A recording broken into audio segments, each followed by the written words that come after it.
In this video, I will be showing you how to use ChatGPT study mode to effectively learn and test your knowledge on any topic. Let's get started. I begin by navigating to the ChatGPT interface and clicking on the main message input field at the bottom of the screen. I type a detailed prompt indicating that I want to learn about the causes of World War II. I specify that ChatGPT should use study mode, starting with a simple explanation of the topic, followed by testing my understanding with questions to identify any knowledge gaps, and then adjusting its teaching based on my responses until I demonstrate a strong understanding. After finishing the prompt, I click the send button. The interface reloads as ChatGPT generates its initial response. At the top, it outlines the lesson plan for study mode, stating it will teach first and then quiz me. It begins with Part 1, providing a simple explanation of World War II's timeline and comparing the buildup of long-term problems to a pressure cooker. I scroll down slowly to read through the detailed points, which include the Treaty of Versailles in 1919, detailing how Germany was punished and why it mattered. As I keep scrolling down the response page, I review the breakdown of the immediate cause of the war on September 1, 1939, when Germany invaded Poland, followed by an easy memory trick using an acronym to remember the key concepts. At the very end of this comprehensive breakdown, ChatGPT provides a preview of the upcoming questions it will ask to test my knowledge.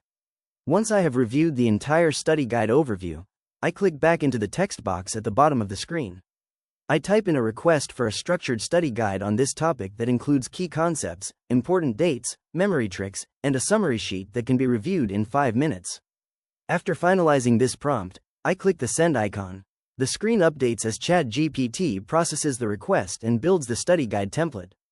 It has a section titled Study Guide, Causes of World War II, followed by a big picture overview. As it generates the layout, I scroll down to look at the emerging structure. It formats a dedicated section for key concepts you must know, starting with a detailed breakdown of the Treaty of Versailles and its specific key effects on Germany. After verifying the timeline and checking the memory tricks in the 5-minute summary sheet layouts, I scroll down to the bottom where an overview of a one-sentence exam answer is provided. I then click back into the message input box to initiate the quiz portion. I type a prompt telling ChatGPT to act as my teacher and give me a practice quiz featuring multiple choice questions, short answer questions, and one essay question. I also ask it to grade my answers and explain any mistakes. I click the send button to submit. The view updates immediately as ChatGPT acts on the command. It confirms it will act as a history teacher and lays out the instructions for taking the test. Below that, it generates the practice quiz, Causes of World War II, starting with Part A, which lists the first multiple-choice question about the main purpose of the Treaty of Versailles along with 4 options. As the generation continues, I scroll down to reveal the rest of the exam questions. Scrolling downward reveals a comprehensive test structure. Finally, it populates Part C with a 20-point essay question requiring a comprehensive response, and concludes with a scoring guide breakdown. Using these distinct prompts allows you to seamlessly turn ChatGPT into an interactive personal tutor for any subject. If you found this walkthrough helpful, please consider liking the video and subscribing for more quick tips and tutorials.